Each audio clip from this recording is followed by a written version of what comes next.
ఆయన అరువు తెచ్చుకునే దత్తపుత్రుడు కానీ ఒక్కటంటే ఒకటి. ఆయన అయితే ఆ దత్తపుత్రుడైతే 18లో ఆ పాలన చెత్త పాలన, అందుకే నేను ఇండిపెండెంట్గా పోటీ చేస్తానని పక్క కూడా పోయినాడు.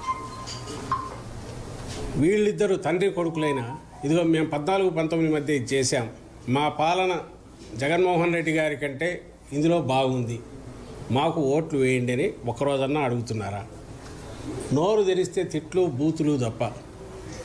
అసలు అది మామూలుగా అయితే కేవలం జగన్మోహన్ రెడ్డి గారు ప్రజాస్వామ్యం మీద అత్యంత గౌరవం ఉన్న వ్యక్తి కాబట్టి, ఆఖరకు అంతిమ నిర్ణేతలు ప్రజలే అని తెలిసిన వ్యక్తి కాబట్టి ఈ కారు కూతలన్నీ ఎందుకు పట్టించుకోవాలని వదిలేశాడు. కానీ నిజంగా వాళ్ళు అంటున్నట్టు జగన్మోహన్ రెడ్డి గారు ఒక నియంతనో ఇంకో రకమో ఇంకొక రాజ్యాంగమో వాళ్ళు అంటున్నట్టు రాజారెడ్డి గారి రాజ్యాంగం ఇట్లా పొద్దుపోని మాటలన్నీ అవన్నీ నిజమైతే వీళ్ళు ఇట్లా బరి తెగించి రోడ్డు ఎక్కి తిట్టుకుంటూ తిరగలిగే వాళ్ళ చంద్రబాబు కానీ ఆయన కొడుకు కానీ వాళ్ళ ముఠా ఎవరైతే ఉన్నారో వాళ్ళందరూ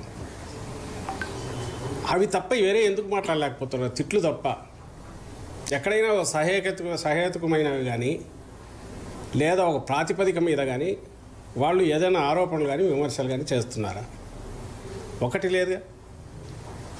ఈరోజు పెట్టిన దాంట్లో కూడా జగన్మోహన్ రెడ్డి గారు ఎప్పుడెప్పుడో మాట్లాడినవన్నీ గుదిగుచ్చి దాంట్లో పెట్టారు. అందులో ఏది కాదని లేదు, కానీ ఫైనల్ మేనిఫెస్టోలో వచ్చాక ఏం చెప్పారు, అందులో మేమేమేమి అమలు చేసామనేది మేము చెప్పుకుంటున్నాం రోజు.